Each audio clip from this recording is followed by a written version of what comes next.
នៅពេលនេះថ្លឹងគីឡូរួចរាល់ហើយបងប្អូនសម្រាប់បេក្ខភាពកីឡាករកីឡាការិនីរបស់យើងដែលធ្វើការប្រកួតនៅទឹកដីនាសហរដ្ឋអាមេរិកដោយឡែកនៅរងចាំតែពេលវេលានៃថ្ងៃប្រកួតឈានចូលមកដល់តែប៉ុណ្ណោះដោយដែលបងប្អូនមហាជនហ្វេនអ្នកគាំទ្រគុនខ្មែរបានដឹងទាំងអស់គ្នាហើយសម្រាប់កីឡាករកីឡាការិនីគុនខ្មែររបស់យើងចេញទៅជាឈុតជាធីមតែម្ដងដែលធ្វើការប្រកួតនៅឯទឹកដីនាសហរដ្ឋអាមេរិកជាលើកទី2បន្ទាប់ពីលើកទី1យើងទៅចូលរួមធ្វើការដែលប្រកួតនៅថ្ងៃទី13ខែមេសាឆ្នាំ2025សម្រាប់បេក្ខភាពនៃកីឡាករកីឡាការិនី4រូបយើងទទួលបាននៅជ័យជំនះតែមួយរូបទេបងប្អូនហើយម្ដងនេះយើងទៅ5រូបឯណោះហើយលទ្ធផលទៅជាយ៉ាងណាយ៉ាងណីថ្ងៃស្អែកយើងនឹងដឹងទាំងអស់គ្នាហើយបងប្អូនចាប់ពីម៉ោង7:00នាទីព្រឹកតទៅជាមួយគ្នានេះផងដែរយើងបកមកកាន់តេតងជាមួយនឹងបេក្ខភាពនៃកីឡាករកីឡាការិនីគុនខ្មែររបស់យើងសម្រាប់ថ្ងៃនេះផ្ទាល់ត្រូវនឹងថ្ងៃទី31ខែឧសភាឆ្នាំ2025គឺពួកគាត់បានថ្លឹងគីឡូក៏ដូចជា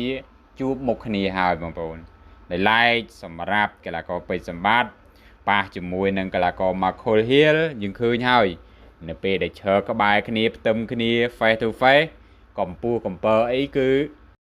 ស្មើគ្នាល្អណាស់បងប្អូនដូចគេក្រិតតែម្ដងអញ្ចឹងតើតើជាមួយនឹងរៀងរើកាយសម្បទាកម្ពស់កំពើអាចនិយាយឲ្យខ្លីថាពេញសាច់ហើយគូនេះហើយយើងចាំមើលថាក្របីព្រៃមុខដៃគុនខ្មែររបស់យើងនឹងអាចបំបាក់ជើងខ្លាំងគេហៅថាវ័យចំណាស់រូបនេះបានដែរឬក៏យ៉ាងណាគណៈគេទោះបីជាវ័យរៀងចំណាស់ក៏ពិតមែនប៉ុន្តែมันអាចមើលងាយបានទេបងប្អូនអញ្ចឹងកីឡាករ Michael Hill នឹងអាយុគាត់ដូចជា33ឆ្នាំបងប្អូនដូច្នេះយើងចាំមើលជាក់ស្ដែងទាំងអស់គ្នាថាតើប៉ះជាមួយនឹងក្របីព្រៃមុខដែកពេជ្រសម្បត្តិដែលជាកីឡាករគេហៅថា level top ចំពោះកម្ពុជារបស់យើងក្នុងប្រភេទទម្ងន់60គីឡូក្រាមហ្នឹងថាតើគាត់មានអាវុធអ្វីលេងជាមួយនឹងពេជ្រសម្បត្តិរបស់យើងដែរអញ្ចឹងការប្រកួតគឺនៅដើមខ្សែក្រវ៉ាត់ស្ថាប័ន UCK បងប្អូនហើយទន្ទឹមនឹងនេះយើងបកទៅកាន់គូមួយទៀតគឺឡាវចត្រាបងប្អូនអញ្ចឹងឡាវចត្រាគាត់ត្រូវបានផ្លាស់ប្ដូរដៃគូបងប្អូនដោយប៉ះជាមួយនឹងកីឡាករធ្លាប់បំបាក់សោមវិឆ័យនៅទឹកដីនៃប្រជាណាចក្រកម្ពុជារបស់យើងហើយក៏ធ្លាប់បំបាក់រឿងសម្ព័ន្ធមេធីមផងដែរការប្រកួតនៅឯអាមេរិកថ្ងៃទី13ខែមេសាកន្លងទៅថ្មីនឹងឯងដែរទេអញ្ចឹងម្ដងនេះគឺត្រូវមកជំនួសកីឡាករអាមេរិកហ្នឹងយើងត្រូវប៉ះជាមួយនឹងសៀត្រាយើងจะមើលថាអ្នកលេងប្រអប់ឆ្វេងស៊ីនឡាយចត្រានឹងអាចយកខ្សែក្រវ៉ាត់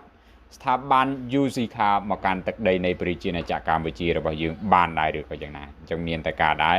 ប្រកួតជាក់ស្ដែងនៅលើសង្វៀនតែប៉ុណ្ណោះហើយចំពោះមួយគូទៀតបងប្អូននោះគឺលឿនបញ្ញាអញ្ចឹងលឿនបញ្ញាគាត់ត្រូវប៉ះជាមួយនឹងចុះហើយសម្រាប់យើងមើលទៅតើតើជាមួយនឹងកាយសម្បទារៀងរើឈើក្បែរគ្នាលឿនបញ្ញាគាត់រៀងខ្ពស់ជាងបន្តិចបងប្អូនអញ្ចឹងលឿនបញ្ញាយើងឃើញហើយគាត់ចេញទៅខាងក្រៅស្រុកហើយបើដូចជាចេះតែកង់យ៉ាងម៉េចមិនដឹងអត់ដែលបានប្រកួតទេបងប្អូនទៅច្រើនតែគេហៅថាមានបញ្ហាចេះបញ្ហាចុះបងប្អូនវាខ្លះក៏បញ្ហាសុខភាពអីអញ្ចឹងជាដើមទៅហើយម្ដងនេះគឺបានប្រកួតមែនតែនហើយដូច្នេះយើងសង្ឃឹមថាគាត់នឹងអាចស្ពាយខ្សែក្រវ៉ាត់ដែលជាស្ថាប័ន UCK មកកាន់ទឹកដីនៃប្រជាណាចក្រកម្ពុជារបស់យើងដូចគ្នាហើយចំពោះគូប្រកួតដើមខ្សែក្រវ៉ាត់គុនខ្មែរវិញបងប្អូនទី1គឺ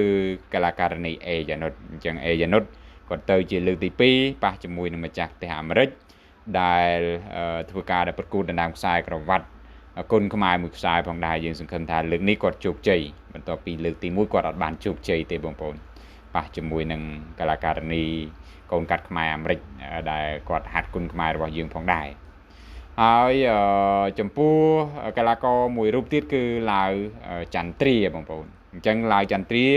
គាត់ក៏ត្រូវប្រកួតដើមខ្សែក្រវ៉ាត់គុនខ្មែររបស់យើងផងដែរដែលត្រូវប៉ះជាមួយនឹងកីឡាករជុនJackson ហើយនៅពេលដែលឈើក្បែរទៅយើងឃើញថាកីឡាករដែលជាដៃគូរបស់គាត់នឹងរៀងខ្ពស់ជាងឡាវចន្ទ្រាឆ្ងាយដែរបងប្អូនអញ្ចឹងយើងចាំមើលថាឡាវចន្ទ្រាគាត់នឹងអាចធ្វើបានល្អដល់កម្រិតណាក្នុងការដែលចេញទៅផ្សព្វផ្សាយគុនខ្មែររបស់យើងនៅឯទឹកដីនាសហរដ្ឋអាមេរិក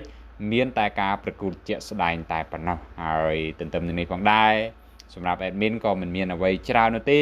គឺមានតែពាក្យជូនពរលើកទឹកចិត្តសម្រាប់កីឡាករគុនខ្មែររបស់យើងឲ្យទទួលបាននូវជ័យជំនះស៊ូដើម្បីគុនខ្មែររបស់យើងហើយស្ពាយខ្សែក្រវ៉ាត់មកកាន់ទឹកដីនៃប្រជាណាចក្រកម្ពុជារបស់យើងទាំងអស់គ្នាហើយបងប្អូនក៏អាចចូលរួមខមមិនបញ្ចេញជាមតិយោបល់ក៏ដូចជាពាក្យជូនពរលើកទឹកចិត្តដល់កីឡាករគុនខ្មែររបស់យើងម្នាក់មួយហើយដូច្នេះថ្ងៃស្អែកកុំភ្លេចបងប្អូនចាប់ពីម៉ោង 7:00 នាទីព្រឹកតទៅកម្មវិធីនឹងចាប់ផ្ដើមហើយចូលរួមក្នុងការដែលទស្សនាទាំងអស់គ្នា